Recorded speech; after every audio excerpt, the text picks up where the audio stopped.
그리고 관련자들에게 정치적, 법적 책임을 물으십시오. 그것만이 가짜뉴스 괴물 정당이라는 오명을 벗을 유일한 길입니다. 국민의힘은 민주당의 비겁한 책임 회피에 맞서 반드시 진실을 밝혀내겠습니다. 저는 국민의힘 국회의원으로서 국회의 현장에서 벌어지고 있는 법치 파괴를 말씀드리고자 합니다. 대통령실의 대법원장 사퇴 요구가 있었습니다.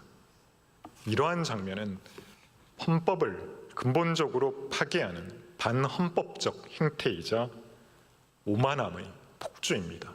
그리고 선출 권력 독재의 상징적 장면이기도 합니다.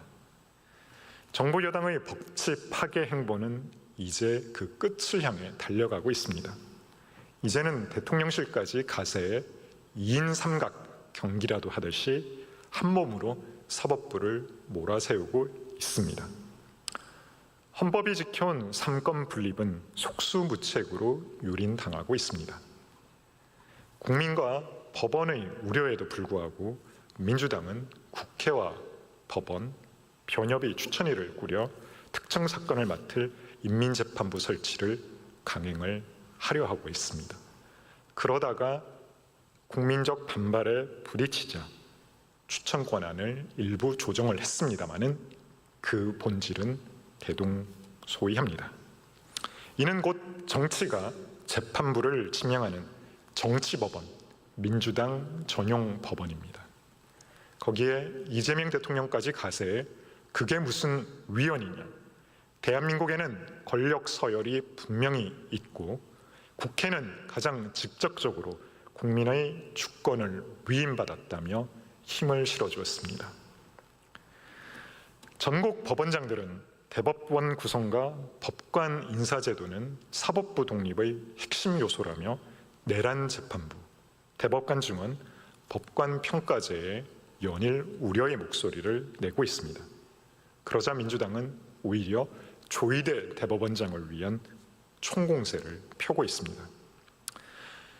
정청래 대표는 이런 말을 했습니다. 사법개혁은 사법부가 시동 걸고 자초한 것 아닌가. 다 자업자득이라고 선동을 했고 한정혜 정책위 의장은 무슨 문제인지 모르겠다고 맞장구를 쳤습니다. 이는 결국 입법부가 판결문까지 쓰겠다는 폭거입니다. 말 그대로 입법 쿠데타입니다. 사법 독립에 대한 명백한 선전포고입니다. 추미애 법사위원장은 조희대 대법원장 사퇴를 요구했고 대통령실은 원칙적으로 공감한다고 화답했습니다. 이후 문제가 불거지자 이 발언을 수정을 했습니다마는 결국 그 진위는 동일했습니다. 행정부까지 입법부의 무리수에 보조를 맞추며 사법부 수장을 정조준한 것은 권력 분립과 견제와 균형이라는 상권 분립의 원칙을 근본적으로 뒤흔든 반헌법적 처사입니다.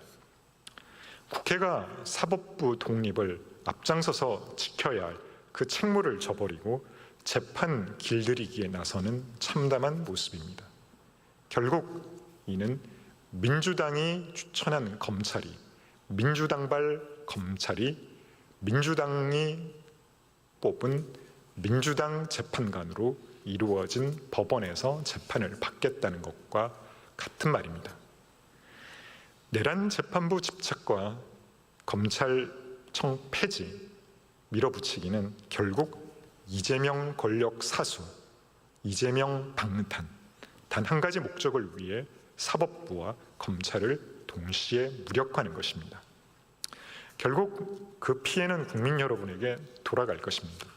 권력자 비리 수사는 과이질 당하고 범죄 대응에는 구멍이 생길 수밖에 없습니다. 민생 범죄는 결국 뒷전으로 밀려날 가능성이 큽니다. 대법관 증언만 해도 그렇습니다. 늘어나는 대법관을 보조할 대법원 재판연구관들은 결국 1심과 2심을 담당하는 사실심 담당 법관들로부터 충원되어야 합니다. 1심과 2심은 결국 사실심으로서 사실 확정에 필요한 구체적 재판을 담당해야 함에도 불구하고 이러한 재판을 담당할 인력이 부족할 수밖에 없습니다. 결국 사실심의 형해화 현상이 가속화될 것입니다. 누구를 위한 사법개혁입니까? 결국 내란재판부, 인민재판부 설치와 검찰 개혁은 법치의 파괴와 동일어입니다. 이 극악무도한 폭주를 막지 못한다면 대한민국 자유민주주의는 사라지고 결국 독재만이 남을 것입니다. 저는 국회의원으로서 국회의원 자리에 앉아 이곳에서 이루어지고 있는 민주당의 일당 독재와 일방 폭주를 목격을 했습니다.